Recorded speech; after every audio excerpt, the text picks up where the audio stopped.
CN24 news కు స్వాగతం. ముందుగా హెడ్లైన్స్.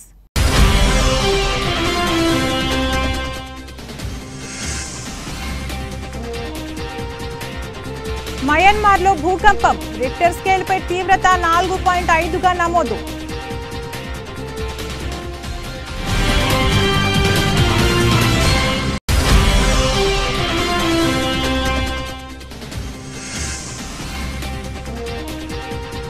శ్రీనగర్లో చారిత్రాత్మక G20 సదస్సు, జమ్మూ కాశ్మీర్లో భద్రత కట్టుదిట్టం.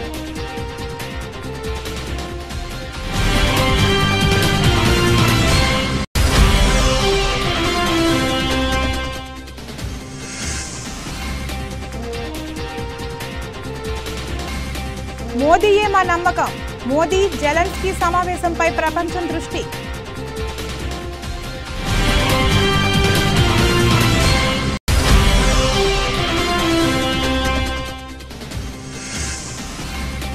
బందరు పోర్టుకు శంకుస్థాపన చేసిన సీఎం జగన్, ప్రత్యక్షంగా పరోక్షంగా 25,000 మందికి లభించనున్న ఉపాధి.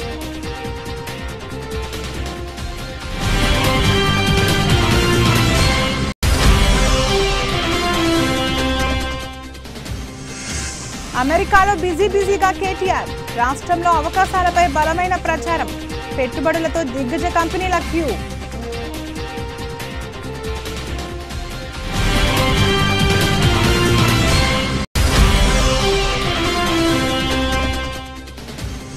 కోహ్లీని మరోసారి టార్గెట్ చేసిన నవీన్ ఉల్ హుక్, ఆర్సీబీ ఓటమి తర్వాత వీడియో షేర్ చేసిన లక్నో ప్లేయర్.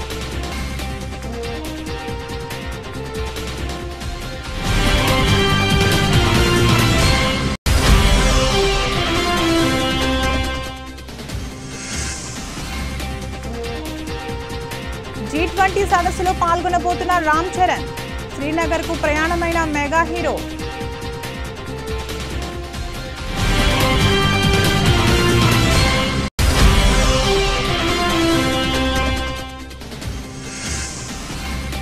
బ్యాంకులకు పోటెత్తకండి, 2,000 నోట్ల ఉపసంహరణపై ఆర్బీఐ గవర్నర్ కీలక ప్రకటన.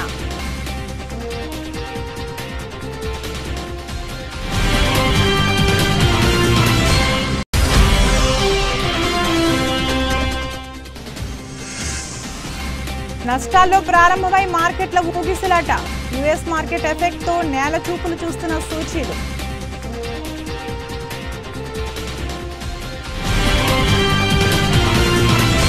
యుద్ధం తీవ్రత ఏంటో, ఆ నష్టమేంటో, దాని ఫలితం ఎలా ఉంటుందో ప్రపంచంలో అందరికంటే బాగా తెలిసింది హిరోషిమా నాగసాకికే.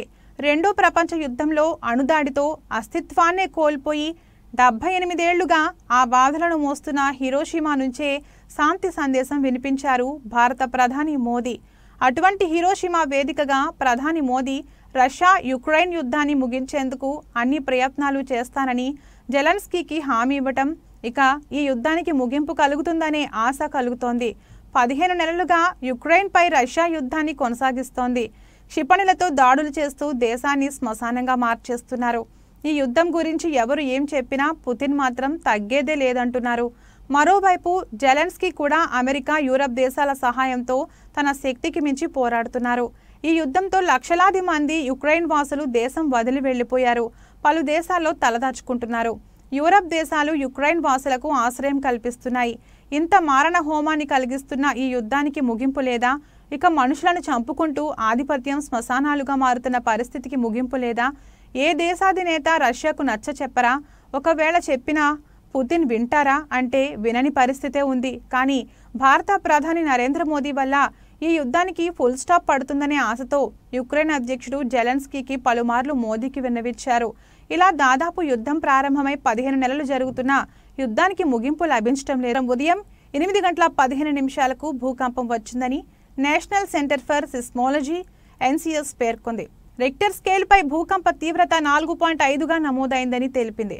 పలు ప్రాంతాల్లో విద్యుత్ స్తంభాలు, చెట్లు నేల కొరిగాయి. దీంతో ఆయా ప్రాంతాల్లో విద్యుత్ సరఫరా నిలిచిపోయింది. మరోవైపు ఉత్తర కాలిఫోర్నియాలో భూకంపం సంభవించింది. భూకంప తీవ్రత రిక్టర్ స్కేలుపై 5.5గా నమోదైంది. గ్రామీణ హంబోల్ట్ కౌంటీ పెట్రోలియాకు పశ్చిమాన 108 కిలోమీటర్ల దూరంలో భూకంపం సంభవించినట్లు యూస్జీస్ పేర్కొంది.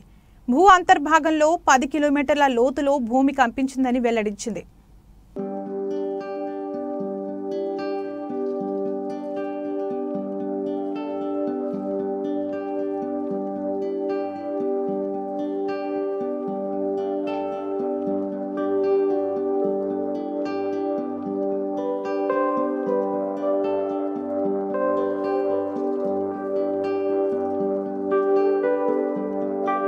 జమ్మూ కాశ్మీర్ రాజధాని శ్రీనగర్లో నేడు ప్రారంభం కానున్న G20 టూరిజం వర్కింగ్ గ్రూప్ సమావేశాలకు పోలీసులు పటిష్ట భద్రత ఏర్పాటు చేశారు.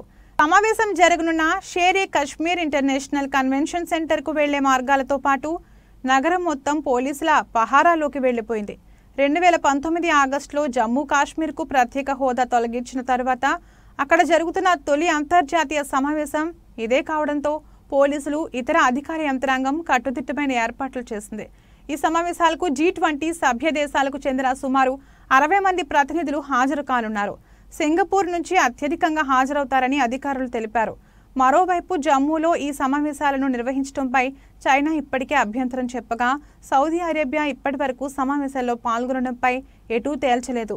ఈ సమావేశానికి దూరంగానే ఉండాలని టర్కీ నిర్ణయించింది. ఇక అంతర్జాతీయ సమావేశాలను వివాదాస్పద ప్రాంతాల్లో నిర్వహించకూడదన్న చైనా వ్యాఖ్యలపై భారత్ ధీటుగా సమాధానమిచ్చింది. తమ భూభాగంలో ఎక్కడైనా సమావేశాలు ఏర్పాటు చేసుకునే హక్కు తమకుందని తేల్చి చెప్పింది.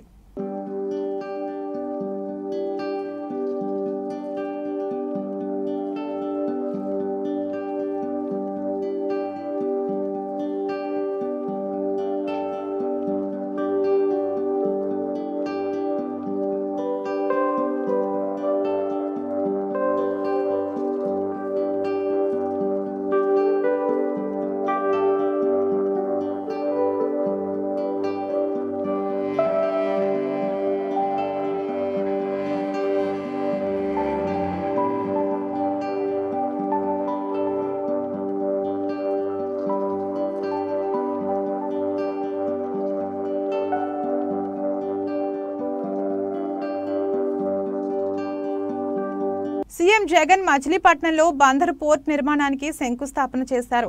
5,156 కోట్ల వ్యయంతో చేపడుతున్న పోర్టు నిర్మాణ పనులను సీఎం జగన్ ప్రారంభించారు. 35.12 మిలియన్ టన్నుల వార్షిక సామర్థ్యంతో 2 జనరల్ కార్గోకు, 1 బొగ్గుకు, మరొకటి మల్టీపర్పస్ కంటైనర్తో ఎగుమతి దిగుమతులకు ఉపయోగపడేలా మొత్తం 4 బెర్తులతో మచిలీపట్నం పోర్టును 24 నుండి 30 నెలల్లో పూర్తి చేయాలని లక్ష్యంగా పెట్టుకున్నారు. ఈ పోర్టు పనుల పూర్తితో ప్రత్యక్షంగా పరోక్షంగా 25,000 మందికి ఉపాధి లభించనుంది. వాణిజ్య కార్యకలాపాలు విస్తరించే కొద్దీ 16 బెర్తులతో 116 మిలియన్ టన్నుల వార్షిక సామర్థ్యంతో పోర్టును విస్తరించేలా ప్రణాళిక రూపొందించుకున్నారు.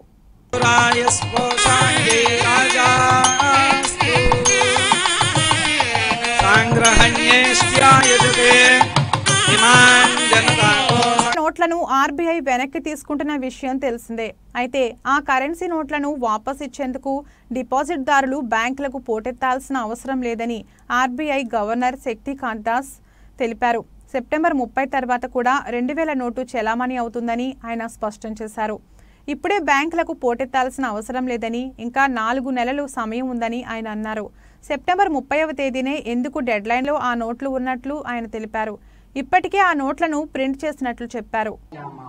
Let me assure you, we have more than adequate quantity of notes available already printed. We have more than adequate quantity of printed notes already available in the system, not just with the RBI, but also at the currency chests which are operated by the banks. So there is adequate stocks available and there is no reason to worry whatsoever. We have sufficient stocks. Telangana ప్రభుత్వం ఆరోగ్య శాఖ ఆధ్వర్యంలో పేద ప్రజలకు corporate స్థాయి వైద్యం అందుబాటులో ఉండాలనే సంకల్పంతో ప్రతి బస్తీలలో బస్తీ దవాఖానాలు ఏర్పాటు చేస్తున్నాం. అందులో భాగంగా మేడ్చల్ నియోజకవర్గం బోడుప్పల్ మున్సిపల్ కార్పొరేషన్ పరిధిలోని చెగిచెర్లలో నూతన బస్తీ దవాఖానా ప్రారంభించడం జరిగింది. ఈ కార్యక్రమంలో DMHO Srinivas, municipal corporation mayor Buchi Reddy, deputy mayor Lakshmi Ravi Goud, municipal commissioner, కార్పొరేటర్లు, కోఆప్షన్ సభ్యులు, అధికారులు, మున్సిపల్ కార్పొరేషన్ బీఆర్ఎస్ పార్టీ అధ్యక్షులు సంజీవ్ రెడ్డి, నాయకులు తదితరులు పాల్గొన్నారు. కానీ డిప్యూటీ మేయర్ కానీ మన డిఎంహెచ్ఓ కానీ మన డాక్టర్ అమ్మ కానీ ఇక్కడ అందరం కూడా పెద్ద ఎత్తున దీన్ని ప్రారంభించుకున్నాం. ఏది ఏమైనా భారతదేశంలోనే ఒక చరిత్ర తెలంగాణ రాష్ట్రం.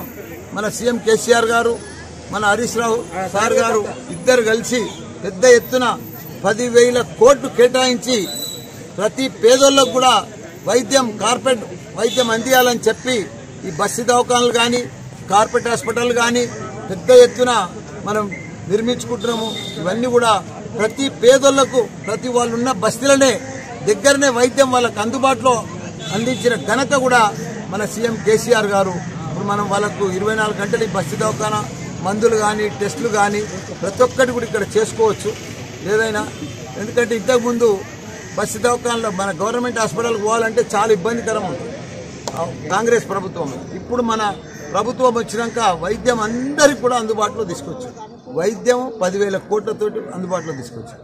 విద్యను 7,300 కోట్లతోటి ప్రతి గవర్నమెంట్ స్కూళ్ళను కూడా అభివృద్ధి చేశారు. ఇట్లా ప్రతి ఒక్క రంగంలో కూడా వైద్య కానీ విద్య కానీ హరితారం కానీ ఇవన్నీ కూడా అన్ని రకాలు కూడా రైతులకు కానీ రైతు బీమా కానీ రైతు బంధు కానీ దళితులకు దళిత బంధు కానీ ఇవన్నీ దేశంలో ఎక్కడ లేని విధంగా మన సీఎం కేసీఆర్ గారు చేసింది. ఇలా మనం తెలంగాణ రాష్ట్రం అంటే ఒక ఆదర్శ రాష్ట్రం. తెలంగాణ రాష్ట్రం అంటే నంబర్ 1 రాష్ట్రం, అభివృద్ధిలో నంబర్ 1, అన్ని రకాల కూడా నంబర్ 1 రాష్ట్రం తీసుకొచ్చారంటే ఇలా యువతకు పెద్ద పెద్ద ఉద్యోగాలు మల్టీనేషనల్ కంపెనీలు వస్తున్నాయంటే మన సీఎం కేసీఆర్ గారు కేటీఆర్ గారు. ఇప్పుడు కూడా మన కేటీఆర్ సార్ అమెరికాలోనే తిరుగుతున్నాడు. ఎందుకంటే పెద్ద పెద్ద మల్టీనేషనల్ పెట్టుబడులు తీసుకొస్తా ఉన్నాడు. రాష్ట్ర ప్రభుత్వం ఉద్యోగులకు పెంచిన విధంగానే ఏయూ సిబ్బందికి పదవి విరమణ వయస్సు 62 ఏళ్లకు పెంచాలని మాజీ ఎమ్మెల్యే పల్లా శ్రీనివాసరావు డిమాండ్ చేశారు. అఖిలపక్ష కమిటీ నేతలతో కలిసి విశాఖలో ఆయన మీడియాతో మాట్లాడుతూ రేపు టీడీపీ అధికారంలోకి వచ్చిన తర్వాత తాము చేస్తున్న డిమాండ్లకు కట్టుబడి ఉంటామని స్పష్టం చేశారు. ఈ కార్యక్రమంలో సిపిఎం రాష్ట్ర నేత సిహెచ్ నరసింహారావు పాల్గొన్నారు. ప్రక్రియ సాగడం అనేటువంటిది తప్పుడు విధానం. ఏ రాజకీయాలు ఏ భావాలు అనే దాంతో నిమిత్తం లేకుండా వైస్ ఛాన్సలర్లు అందరూ కూడా ఈ గతంలో వ్యవహరించేవారు. ఇప్పుడు వైస్ ఛాన్సలర్లు అంతా వారి రాజకీయాలే ఉండాలి, మిగిలిన రాజకీయాలను అణగదొక్కాలి అనేటువంటి పద్ధతులు చివరికి ట్రేడ్ యూనియన్ని కూడా ఏ యూనివర్సిటీలో కూడా నడవకుండా చేస్తున్నారు. ఇది తప్పుడు పద్ధతి. ఈ భావాల్ని స్వేచ్ఛాభావం 60 నుంచి 62 సంవత్సరాలు చేయాలనే డిమాండ్తో ఈ రౌండ్ టేబుల్ పెట్టడం జరిగిందండి. ఇది మరి సిఐటియు ప్రధాన కార్యదర్శి అయినటువంటి గవర్నీయులు సిహెచ్ నరసింహరావు గారి ఆధ్వర్యంలో జరుగుతుంది. వారికి ముందుగా మేము ధన్యవాదాలు తెలియజేసుకుంటాం. ఎందుకంటే ఒక మంచి ఇష్యూని మరి తీసుకురావడం జరిగింది. ఇప్పుడు మన ప్రాంతంలో విశాఖపట్నంలో ముఖ్యంగా చెప్పాలంటే ప్రతిష్టలు ప్రైవేట్ యూనివర్సిటీలు పెరుగుతున్నాయి. అత్యంత చరిత్ర కలిగినటువంటి ఆంధ్ర యూనివర్సిటీ పరిస్థితి దిగజారుతుంది.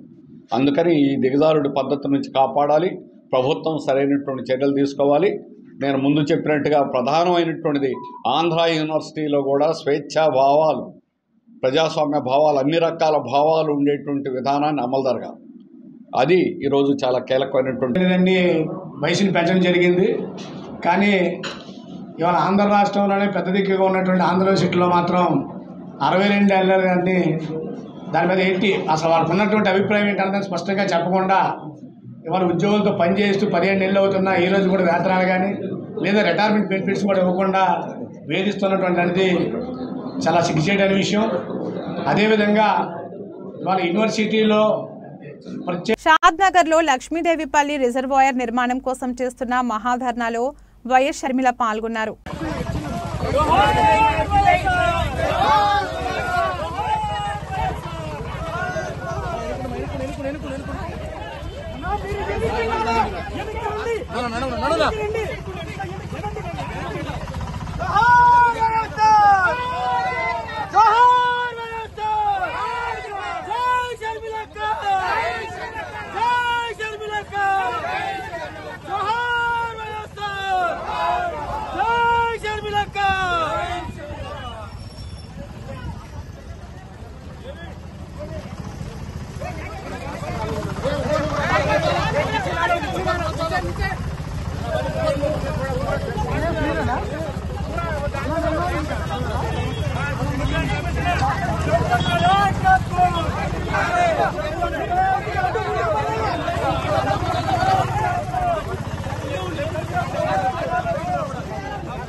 ములుగు జిల్లా వాజేడు మండలం ప్రగళ్లపల్లి ప్రధాన రహదారిపై రెడ్ శాండ్ బోవా 2 తలల పాము రోడ్డు దాటుతుండగా అటవీశాఖ అధికారులు గుర్తించారు. కాగా గుర్తించిన 2 తలల పామును స్నేక్ క్యాచర్ భార్గవ్ సహాయంతో పట్టుకుని వెంకటాపురం స్థానిక అటవీ ప్రాంతంలో విడిచి FRO బానోత్ చంద్రమౌళి తెలిపారు. కాగా పట్టుకున్న రెడ్ శాండ్ బోవా సుమారు బరువు 2 కేజీల 500 గ్రాముల నుండి 3 కేజీల ఉందని, బ్లాక్ మార్కెట్లో 2 తలల పాముకు చాలా ధర ఉన్నట్లు ఆయన తెలిపారు. మనకు దీనికి రెడ్ శాండ్ బోవాగా పిలుస్తూ ఉన్నారు.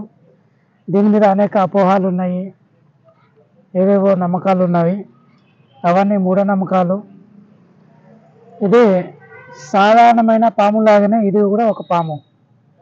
సో దీని పట్ల ఎలాంటి అపోహాలు కానీ లేకుంటే ఏమైనా దీనికి స్మగ్లింగ్ చేయడం కానీ ఎలాంటి చేసినా కానీ ఫారెస్ట్ డిపార్ట్మెంట్ వాళ్ళకు సమాచారం ఇవ్వాలనేసి. సో దీన్ని మేము మాకు భార్గవ్ అనేది భార్గవ్ అనే స్నేక్ క్యాచర్ గత కొన్ని సంవత్సరాలుగా మాకు తెలుసు. డిపార్ట్మెంట్కి ఎంతో సహకరిస్తున్నాడు.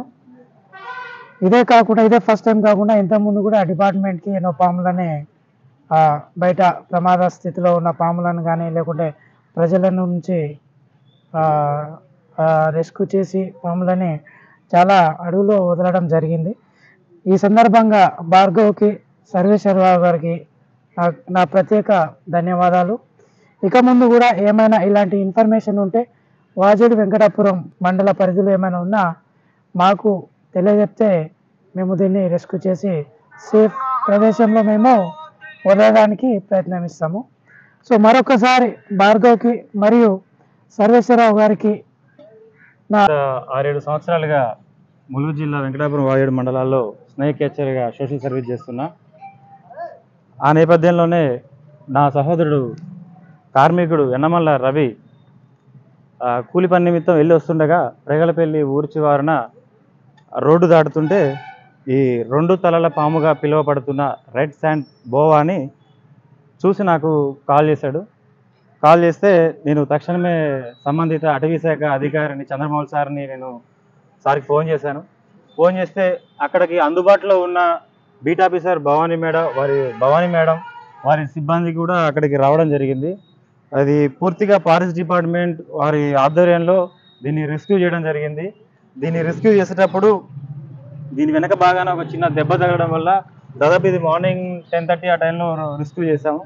ఇది హెల్త్ కొంచెం బాగా డల్గా ఉన్నందున ఆఫీసర్ ఉన్నతాధికారి ఫారెస్ట్ డిపార్ట్మెంట్ ఉన్నతాధికారి వారి ఆదేశాల మేరకు వెటర్నరీ డాక్టర్ని తీసుకొచ్చి దీని పర్యవేక్షణ పూర్తిగా ఆరోగ్యం మెరుగ్గా ఉందని నిర్ధారణ అయిన తర్వాతే ఇవాళ దీన్ని రిలీజ్ చేయడం జరుగుతుంది.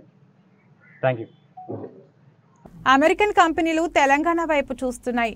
పెట్టుబడులు పెట్టేందుకు ఉత్సాహాన్ని ప్రదర్శిస్తున్నాయి.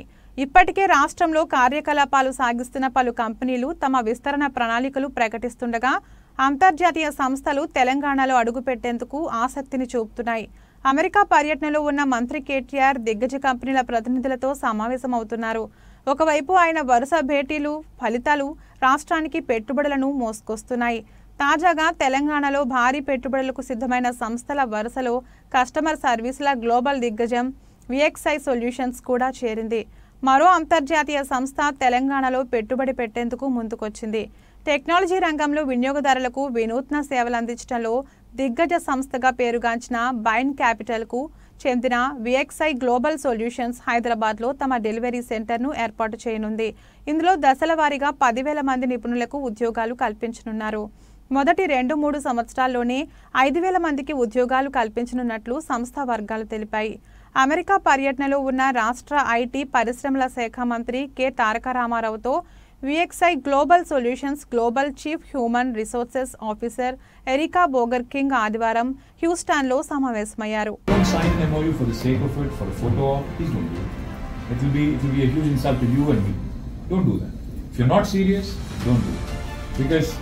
Only if you're serious, only if you're actually having that in your heart to give something back to your hometown or to your homeland, please do. Otherwise don't. The last thing I'll tell you, I get this question all the time. Once we start announcing a center somewhere, the first question comes from some remote location like Gadwal or Alampur or Sisula even, saying, hey, listen, what happened to us? How come you don't have IT hub here? How come you don't have IT center here? The day is not far, guys, when India will also have high-speed rail connectivity, trains running at 200-250 kilometers per hour. Once that happens, you will be able to get onto a train in Adilabad and be in Hyderabad in 45 minutes and vice versa. Likewise, Kottagudem will be probably an hour. Then it will become a toss-up between speed and time, distance and time rather. So just like how you guys live in Virginia and work in DC, the day is not far when even in India somebody could be living in Hyderabad because their children want better schools, etc., but the company could be in Adilabad. The day is not far when you could be living in Hyderabad and working in Alampur. The day is not far.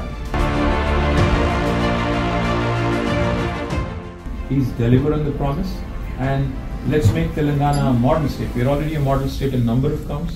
Let's make Telangana a model state for decentralized technology growth in the smaller towns, in the medium-sized towns, and of course, Hyderabad, I think, is now into an orbit of its own. Even if there is a minister or no minister, no government, whatever, it is an orbit of its own. Jai Telangana, Jai Hind.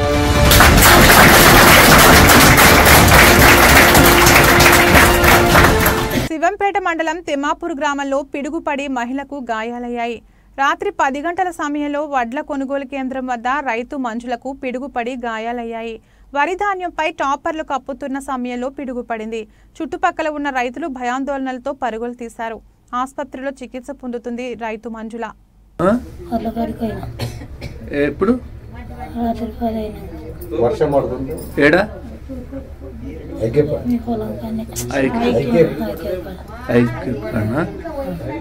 ఎన్ని గంటలకు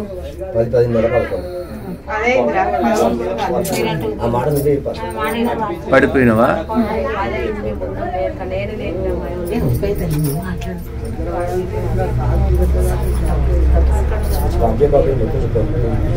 అప్పుడు హాస్పిటల్కి వెళ్ళిపోయారా? మరి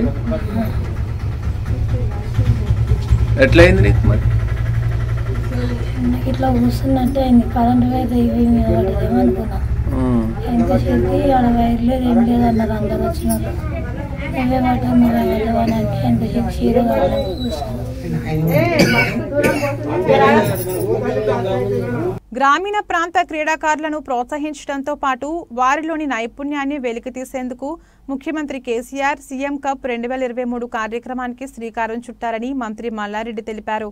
మేడ్చల్ మల్కాజ్గిరి జిల్లా Tumkunta municipality పరిధిలోని Telangana sports school ఆవరణలో తెలంగాణ రాష్ట్ర ప్రభుత్వం క్రీడల శాఖ ఆధ్వర్యంలో నిర్వహిస్తున్న సీఎం కప్ 2023 జిల్లా స్థాయి క్రీడా పోటీలను కార్మిక శాఖ మంత్రి మల్లారెడ్డి ప్రారంభించారు. ఈ సందర్భంగా మంత్రి మాట్లాడుతూ తెలంగాణ రాష్ట్ర ప్రభుత్వం గ్రామీణ ప్రాంత క్రీడాకారులను ప్రోత్సహించడంతో పాటు వారిలోని నైపుణ్యాన్ని వెలికి తీయాలనే ఉద్దేశంతో సీఎం కప్ 2023 కార్యక్రమాన్ని చేపట్టినట్లు తెలిపారు.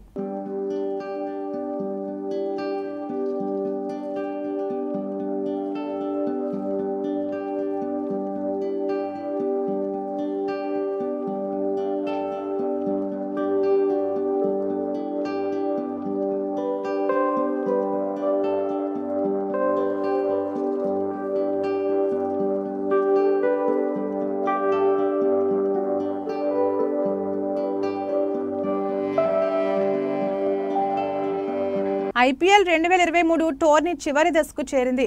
లీగ్ మ్యాచ్లు ఆదివారంతో పూర్తయ్యాయి. దీంతో ప్లే ఆఫ్కు Gujarat, Chennai Super Kings, Lucknow, Mumbai Indians జట్లు చేరాయి. ప్లే ఆఫ్కు చేరేందుకు రాయల్ ఛాలెంజర్స్ బెంగళూరు జట్టు తీవ్రంగా కృషి చేసింది. ఆదివారం రాత్రి గుజరాత్ జట్టుతో బెంగళూరు జట్టు తలపడింది. ఆ జట్టు బ్యాట్స్మెన్ విరాట్ కోహ్లీ సెంచరీ కొట్టినప్పటికీ జట్టుకు ఓటమిని తప్పించలేకపోయాడు. గుజరాత్ బ్యాటర్ శుభ్మాన్ గిల్ సెంచరీతో గుజరాత్ జట్టు విజయకేతనం ఎగురవేసి బెంగళూరు ప్లే ఆఫ్ ఆశలను నీరుగార్చింది. కోహ్లీ సెంచరీ చేసినప్పటికీ ఆర్సీబీ జట్టు ఓడిపోవడంతో అభిమానులు తీవ్ర నిరాశకు గురయ్యారు. మ్యాచ్ ఫలితం వచ్చిన కొద్దిసేపటికే లక్నో సూపర్ జైంట్స్ జట్టు ఫేజర్ నవీన్ ఉల్ హక్ తన ఇన్స్టాగ్రామ్ స్టోరీలో ఓ వీడియోను షేర్ చేశాడు. ఈ వీడియో కోహ్లీని ఉద్దేశించి పెట్టిందేనని భావించిన ఆర్సీబీ అభిమానులు నవీన్పై మండిపడుతున్నారు. ప్లే ఆఫ్ ఆశలు కోల్పోయి బాధలో ఉంటే పుండు మీద కారం చల్లినట్లు ఇలాంటి వీడియో పెడతావా అంటూ ప్రశ్నిస్తున్నారు. లక్నో జట్టు అభిమానులు మాత్రం నవీన్కు మద్దతుగా నిలిచారు. God have mercy upon us.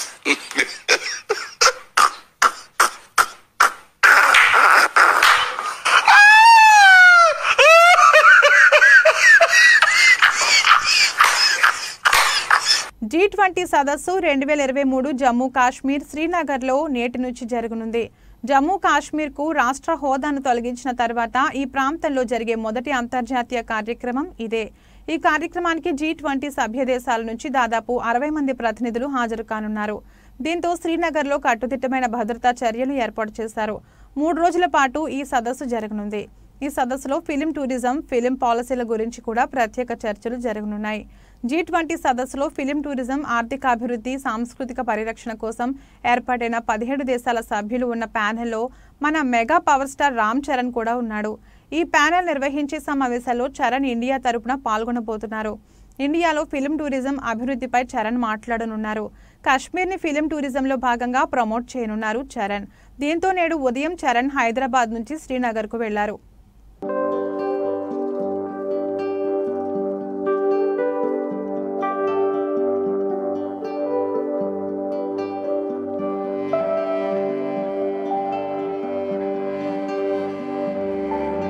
నెల చివరి వారాన్ని దేశీయ స్టాక్ మార్కెట్లు నష్టాల్లో ప్రారంభించాయి.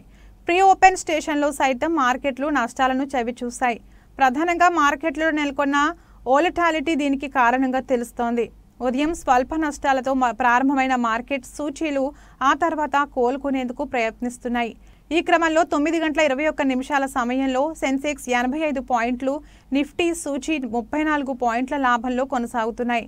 అయితే నిఫ్టీ బ్యాంక్ సూచీ 22 పాయింట్లు, నిఫ్టీ మిడ్ క్యాప్ 49 పాయింట్ల నష్టంలో కొనసాగుతున్నాయి.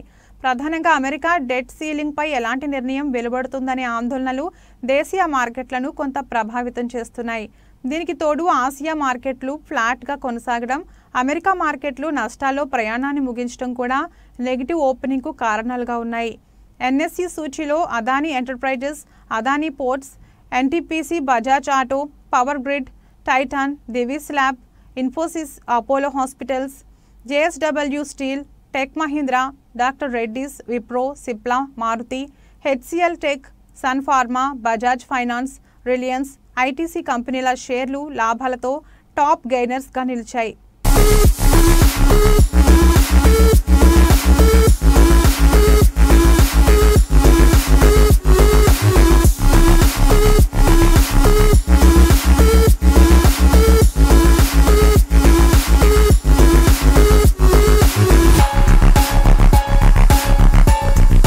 బులెటిన్ ముగించే ముందు హెడ్లైన్స్ మరొకసారి.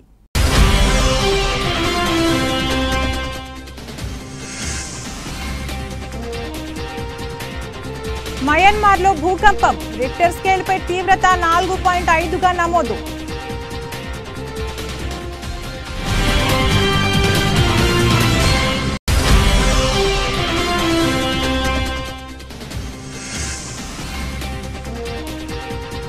శ్రీనగర్లో చారిత్రాత్మక G20 సదస్సు, జమ్మూ కాశ్మీర్లో భద్రత కట్టుదిట్టం.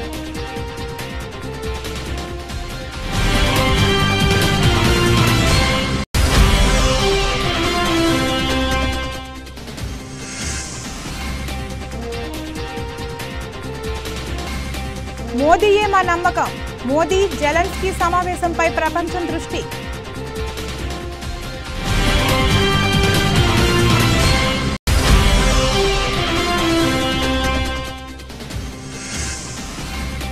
బందరు పోర్టుకు శంకుస్థాపన చేసిన సీఎం జగన్, ప్రత్యక్షంగా పరోక్షంగా 25,000 మందికి లభించనున్న ఉపాధి.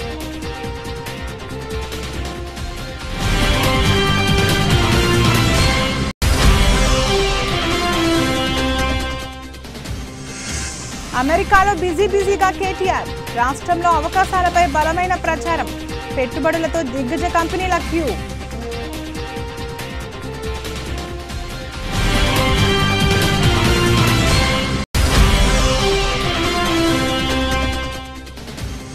కోహ్లీని మరోసారి టార్గెట్ చేసిన నవీన్ ఉల్ హుక్, ఆర్సీబీ ఓటమి తర్వాత వీడియో షేర్ చేసిన లక్నో ప్లేయర్.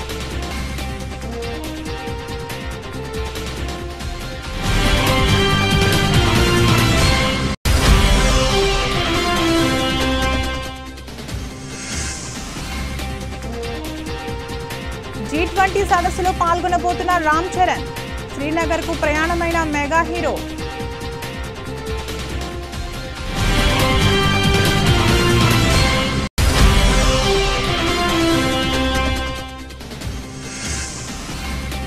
బ్యాంకులకు పోటెత్తకండి. 2000 నోట్ల ఉపసంహరణపై ఆర్బీఐ గవర్నర్ కీలక ప్రకటన.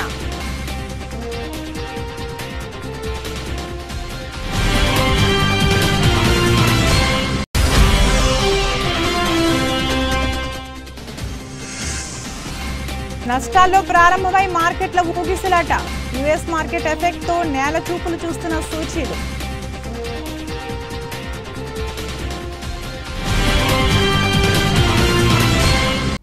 ఇది రోజు బులెటిన్. మరో బులెటిన్లో మళ్ళీ కలుద్దాం. అంతవరకు సెలవు. నమస్కారం.